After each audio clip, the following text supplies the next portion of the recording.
اس کے بعد انہوں نے باقاعدہ پھر جو ہے قرآن اندازی کی. قرآن اندازی میں پھر حضرت زکریا کا نام نکل آیا.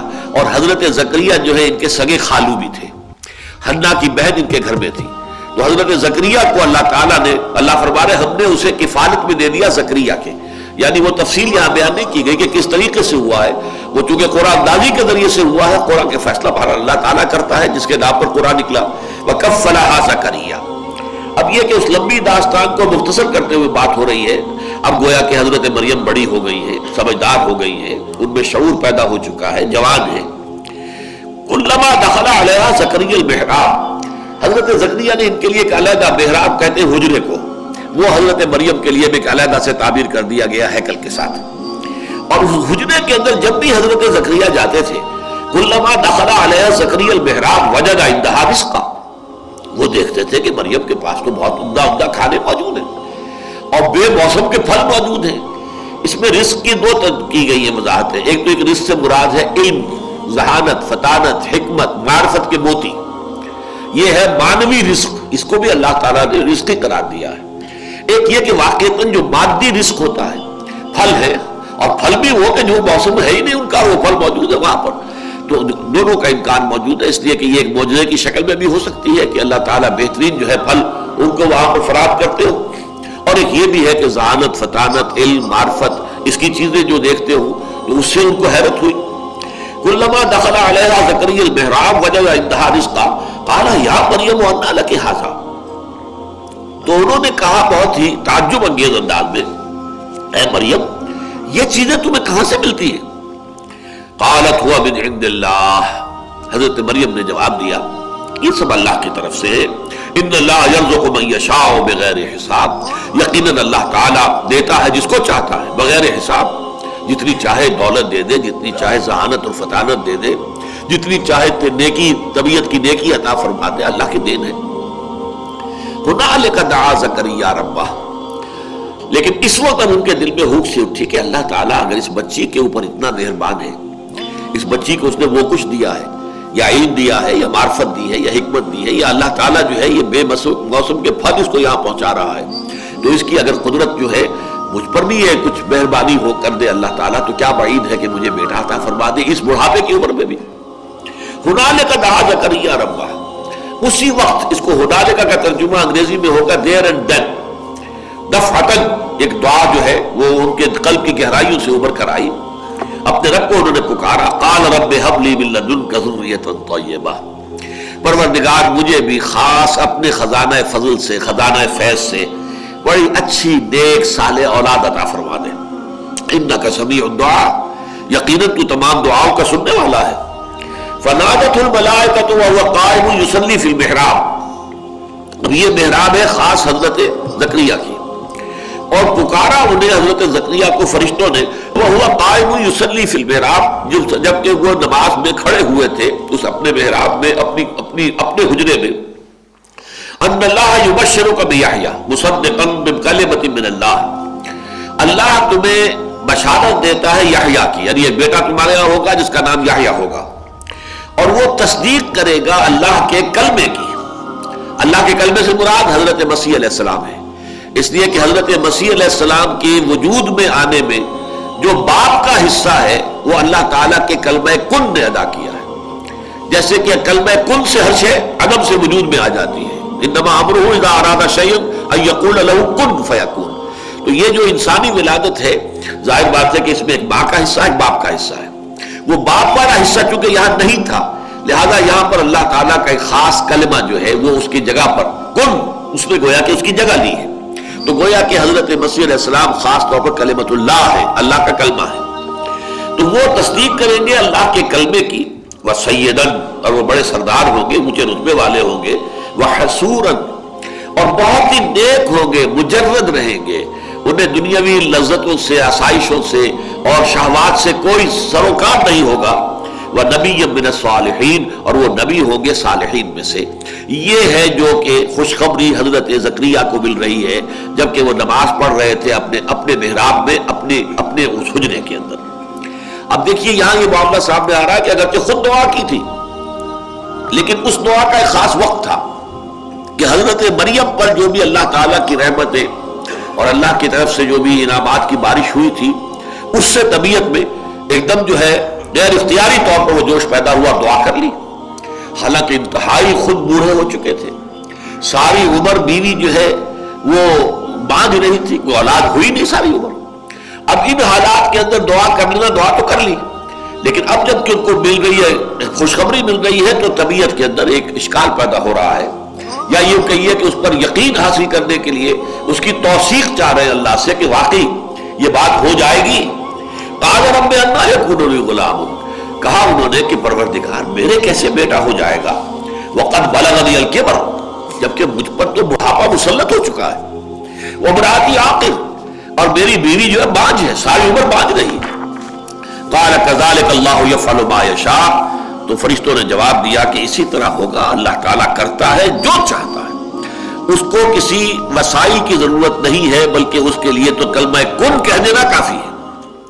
قال رب انا یکون لی غلام وقد بلغنی الکبر وامرأتی عاقر.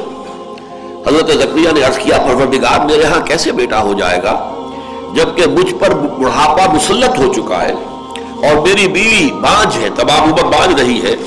قال کذلک اللہ یفعل ما یشاء، اللہ نے فرمایا یا فرشتوں نے کہا کہ اللہ تعالیٰ ایسے ہی ہوگا اور اللہ تعالیٰ جو چاہتا ہے کرتا ہے.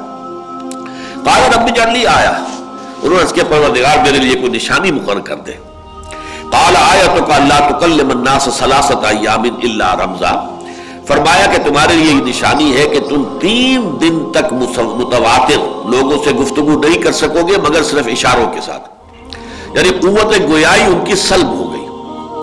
اور اس کے بارے میں روایت میں تفصیل یہ آتی ہے تورات کے اندر کہ جب حمل ٹھہرا ہے حضرت حنا کی ہمشیرہ جو ہے، یعنی حضرت زکریا کی اہلیہ اور حضرت یحییٰ کی والدہ کو، تو اسی وقت اچانک ان کی جو وہ گویائی تھی سلب ہو گئی، گفتگو کرنا ممکن نہیں رہا. اور اس کے بعد وہ صرف جیسے کہ گونگے لوگ ہوتے ہیں اشاروں سے کچھ اپنی بات پہنچاتے ہیں، بس 3 دن تک متواتر ان کی یہ کیفیت رہی. وَاذْكُرْ رَبَّكَ كَثِيرًا، اور اب اللہ کا ذکر کرو زیادہ کثرت کے ساتھ. وَسَبِّحْ بِالْعَشِيِّ وَالْإِبْكَارِ، اور تسبیح کرو اپنے رب کی صبح بھی اور شام کو بھی، تسبیح و تحمید کے اندر لگے رہو، اور یہی در حقیقت نشانی ہے. اب یہاں اس قصے کو چھوڑ کر اب حضرت مریم کی طرف معاملہ آ رہا ہے.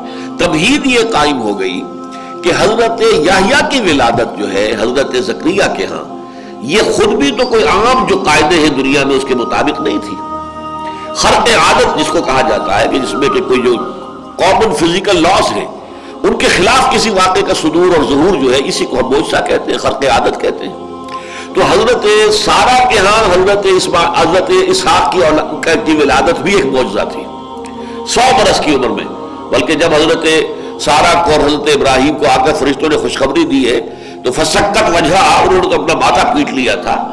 آلد وانا عجوز وہذا بعلی شیخا، کیا میں جنوں گی اب اس عمر میں جبکہ میں بوڑھی پھوس ہو چکی ہوں اور یہ میرا شوہر جو ہے ابراہیم یہ بھی بہت بوڑھا ہو چکا ہے، کیسے اولاد ہو جائے گی؟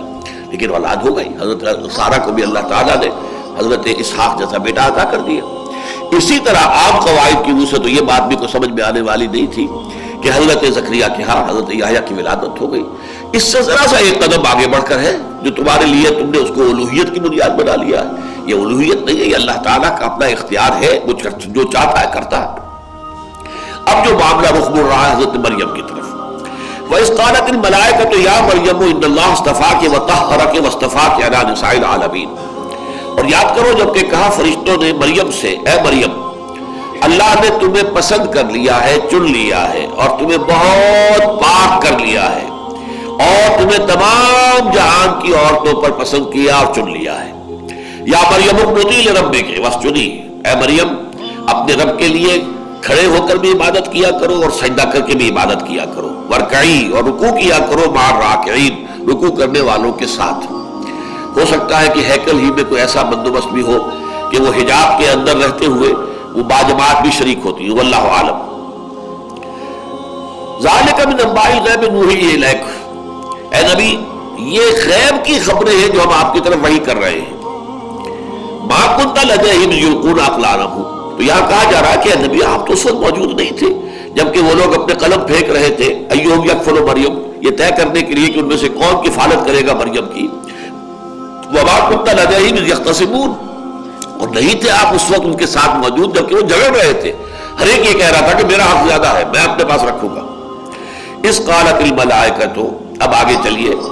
اور جبکہ کہا فرشتوں نے یا مریم، اے مریم، ان اللہ یبشرک بکلمۃ منہ، یبشرک بکلمۃ منہ، اللہ بشارت دے رہا ہے تمہیں اپنے ایک کلمے کی. اس کلمے کا مراد ہے بیٹے کی. اسمہ، اس کا نام ہوگا المسیح عیسی ابن مریم، مسیح عیسیٰ ابن مریم. وجیہا فی الدنیا، وہ دنیا میں بھی بہت باعزت ہوگا، والآخرہ، اور آخرت میں بھی. ومن المقربین، اور وہ اللہ کے بہت ہی مقرب بندوں میں سے ہوگا. ویکلم الناس فی المہد وکہلا، اور وہ لوگوں سے گفتگو کرے گا ماں کی گود میں بھی اور پوری عمر کو پہنچ کر بھی. ومن الصالحین، اور وہ نیک بندوں میں سے ہوگا. اب یہ ہے کہ جو حضرت مسیح کی جو خوشخبری حضرت مریم کو دی گئی ہے، اب اس میں نوٹ کیجئے، پہلی بات وہی کلمہ جس کے لیے آیا تھا کہ حضرت یحییٰ کے بیٹے، جو حضرت یحییٰ جو زکریا کے بیٹے، وہ تصدیق کریں گے اب اللہ کے کلمے کی. وہ کلمہ کون ہے؟ حضرت مسیح ہے، جن کی نبوت کی تصدیق پھر حضرت یحییٰ نے کی ہے. کلمۃ منہ، ان کا نام ہوگا مسیح عیسیٰ ابن مریم. وجیہا فی الدنیا والآخرہ، دنیا اور آخرت دونوں میں صاحب عزت ہوں گے. ومن المقربین، اور اللہ کے بہت مقرب لوگوں میں سے ہوں گے. ویکلم الناس فی المہد وکہلا، وہ ماں کی گود میں ہوتے ہوئے بھی لوگوں سے بات کریں گے. یہ سورہ مریم میں تفصیل سے، کیونکہ وہ مکی صورت ہے، اس میں تفصیل سے آ چکا ہے. انی عبداللہ آتانی الکتاب وجعلنی نبیا. اس لیے کہ جب حضرت مریم لے کر آئی تھی حضرت مسیح کو، جب بستی میں واپس آئی اور لوگوں نے انگلیاں اٹھائی اور کہا یا مریم، یہ تم نے کیا کیا؟ لقد جئت شیئا امرا، تم نے تو بہت برا کام کیا ہے. تو اس وقت جو ہے پھر انہوں نے کہا تھا فاشارت الیہ، اچھا خود اسی سے پوچھ لو یہ کون ہے. قالوا کیف نکلم من کان فی المہد صبیا، اور کہا ہم کیسے پوچھ لیں اس سے، کیسے بات کریں اس سے جو بچہ ہے ابھی گود کے اندر ہے، یہ پالنے میں پگھوڑے کے اندر ہے، اس سے کیسے بات کریں. اس وقت اللہ تعالیٰ نے معجزانہ طور پر حضرت مسیح کو قوت گویائی عطا کی اور ان کا قال انی عبداللہ آتانی الکتاب وجعلنی نبیا وجعلنی مبارکا اینما کنت واوصانی بالصلاۃ والزکاۃ ما دمت حیا وبرا بوالدتی ولم یجعلنی جبارا شقیا والسلام علی یوم ولدت ویوم اموت ویوم ابعث حیا. یہ ساری گفتگو، جو ساری تقریر حضرت مسیح کی ہے، جو انہوں نے اس وقت ایک انفنٹ کی حیثیت سے، ایک چھوٹے سے بچے کی حیثیت سے کی ہے، وہ سورہ مریم میں آ چکی ہے.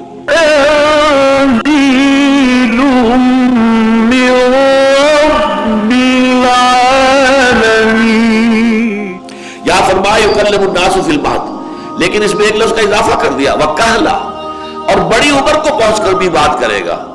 حالانکہ یہاں سوال پیدا ہوتا ہے کہ بڑی عمر تو سبھی بات کرتے ہیں، تو یہاں خاص کیا بات ہے؟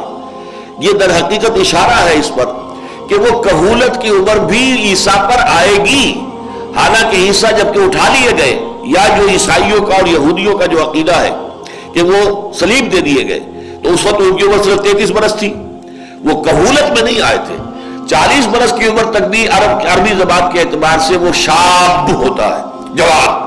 کہولت آتی ہے 50 کے بعد. تو گویا کہ حضرت مسیح علیہ السلام پر کہولت بھی آئے گی جو اب تک نہیں آئی ہے. اس میں گویا کہ اشارہ ہے حضرت مسیح کی آمد ثانی کا کہ دوبارہ وہ آئیں گے اور اس پختہ عمر کو بھی پہنچیں گے کہ جس عمر میں عام لوگ بھی گفتگو کرتے ہیں، تو حضرت مسیح علیہ السلام بھی اس عمر میں بھی گفتگو کریں گے جیسے کہ انہوں نے بالکل بچپن میں کی تھی جبکہ وہ ماں کی گود میں تھے یا پنگھوڑے اور پالنے میں تھے. قالت رب انا یکون لی ولد، وہی بات انہوں نے کہی. کہا حضرت مریم نے کہ پروردگار میرے ہاں کیسے بیٹا ہو جائے گا، ولم یمسسنی بشر، مجھے تو کسی مرد نے، کسی انسان نے چھوا تک نہیں ہے، نہیں ہے میرے اولاد کیسے ہو جائے گی. قال کذلک اللہ یخلق ما یشاء، وہی جواب انہیں دیا گیا، بالکل اسی طرح ہوگا. اور اللہ تعالیٰ پیدا کرتا ہے جو چاہتا ہے. اللہ جو ہے وسائل کا محتاج نہیں ہے، ذرائع کا محتاج نہیں ہے. وسائل اور ذرائع اس کے محتاج ہیں، اللہ کسی کا محتاج نہیں ہے. وہ تمام قوانین جو ہے اس نے بنائے ہیں، وہ جب چاہے قوانین کو توڑ دے. خرق عادت، اپنے خصوصی اختیار کا اظہار جب چاہے جس شکل میں چاہے کر دے. اذا قضى امرا فانما يقول له كن فيكون، وہ تو جب کسی چیز کا فیصلہ کر لیتا ہے تو بس وہ کہتا ہے کن فیکون، اور وہ ہو جاتی ہے. یہی کلمہ کن ہے جس نے کہ حضرت مسیح علیہ السلام کی ولادت کے ضمن میں جو باپ کا حصہ ہے وہ ادا کیا ہے. وَيُعَلِّمُهُ الْكِتَابَ وَالْحِكْمَةَ وَالتَّوْرَاةَ وَالْإِنْجِيلَ، اور اللہ سکھائے گا اس کو، یعنی حضرت عیسیٰ کو. ابھی یہ ساری وہی پیشن گوئی چل رہی ہے حضرت مریم ہی سے بات کرتے ہوئے. وَيُعَلِّمُهُ، اور سکھائے گا اس کو کتاب بھی اور حکمت بھی، یعنی تورات اور انجیل. اب یہاں پہ جو 3 واو آئے ہیں، کتابہ والحکمہ، ایک پہلا واو آ گیا، والتورات دوسرا واو آ گیا، والانجیل تیسرا واو آ گیا.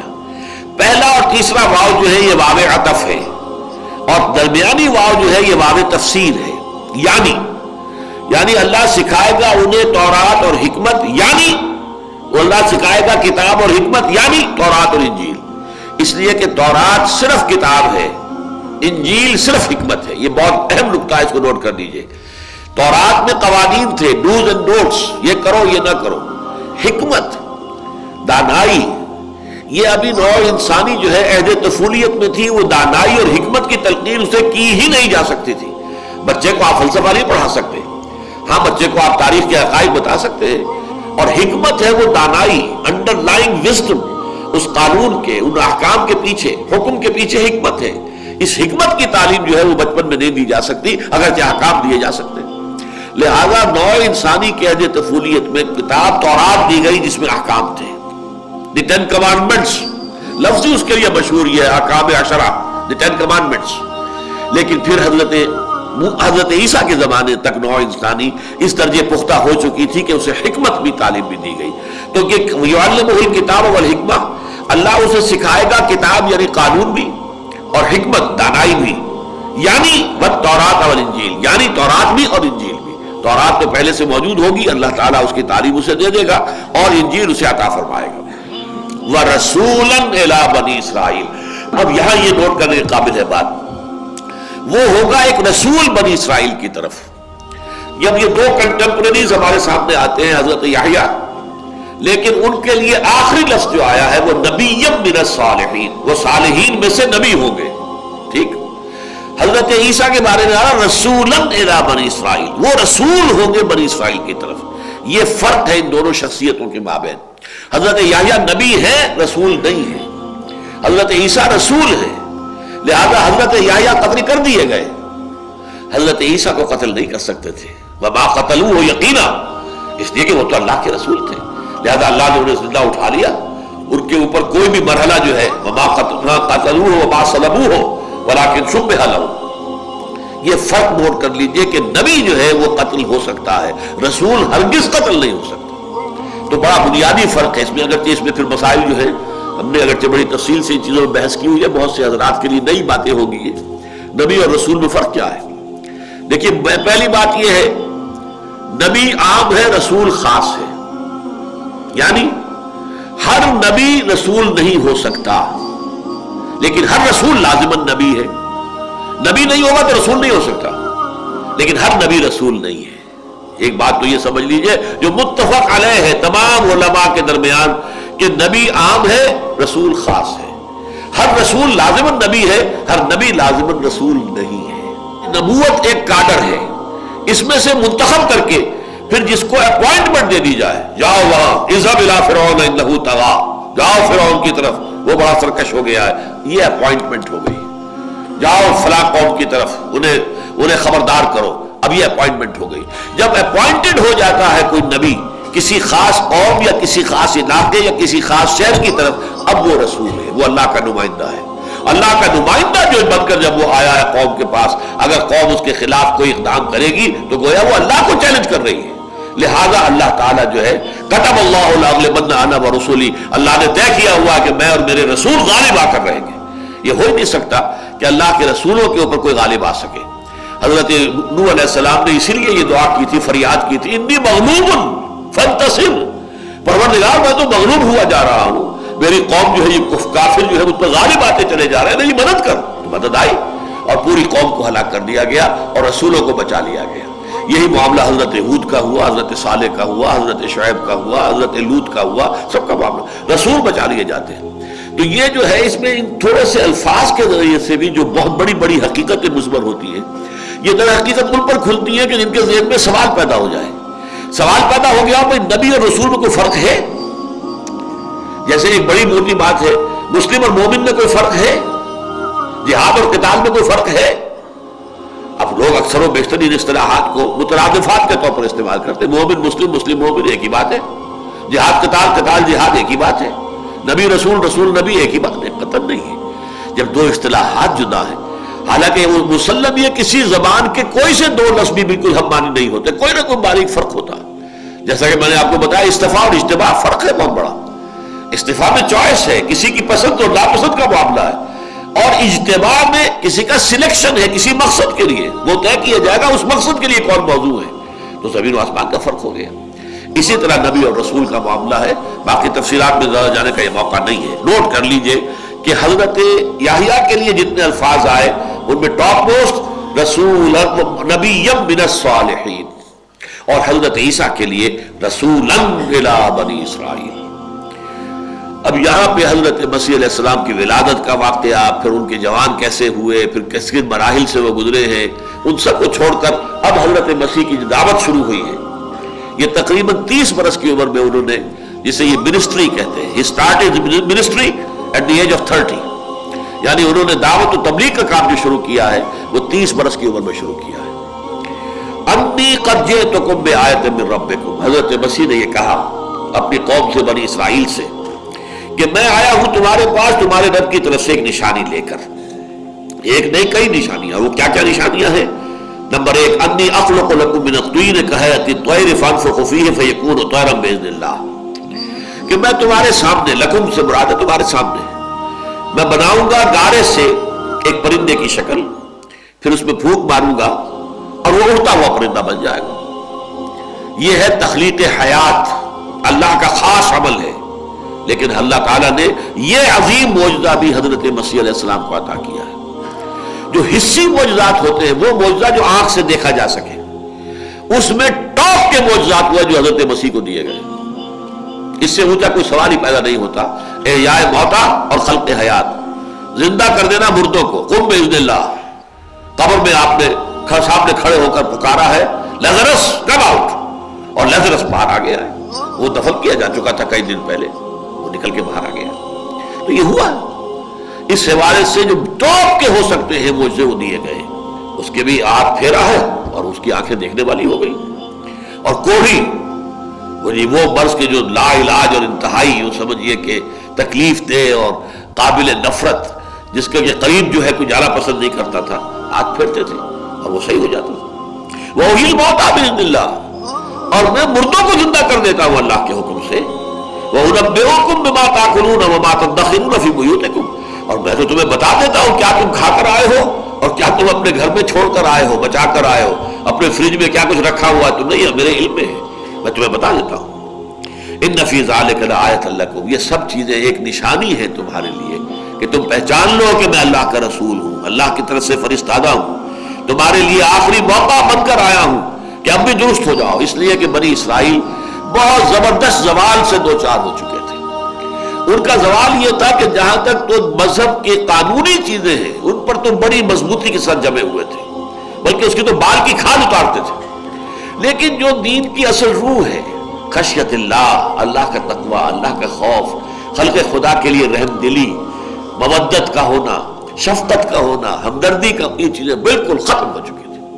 ایک بالکل بے جان ڈھانچہ جو ہے وہ دین کا بن کر رہ گیا تھا ان کے ہاں. حالانکہ بڑے بڑے منصب تھے ان کے ہاں، بڑے بڑے علماء تھے، ان کی ایک مذہبی عدالت تھی، بہت بڑی عدالت. اس مذہبی عدالت ہی نے حضرت مسیح کو مرتد قرار دے کر واجب القتل قرار دیا تھا اور سولی کا فیصلہ کیا تھا. تو لہذا پھر سولی ان کے کہنے کے مطابق دی گئی. حقیقت میں حضرت مسیح کو ان سے پہلے اٹھا لیا گیا.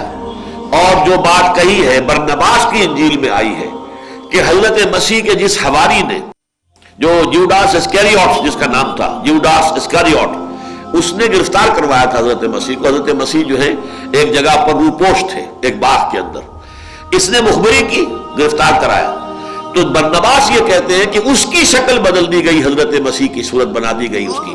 حضرت مسیح کو تو فرشتے اٹھا کر آسمان پر لے گئے، 4 فرشتے اترے اور حضرت مسیح کو اٹھا کر لے گئے، اور یوڈاس کی شکل بنا دی گئی حضرت مسیح کی. تو جب وہ فوجی اندر آئے ہیں پکڑنے کے لیے، تو جو بقیہ جو حواری تھے انہوں نے اس یوڈاس کو مخاطب کر کے کہا، اے ہمارے استاد. لوگوں نے سمجھا بس یہی مسیح ہے، پکڑ لیا، اور وہ ہے جو سولی دیا گیا ہے. یہ ہے کہ جو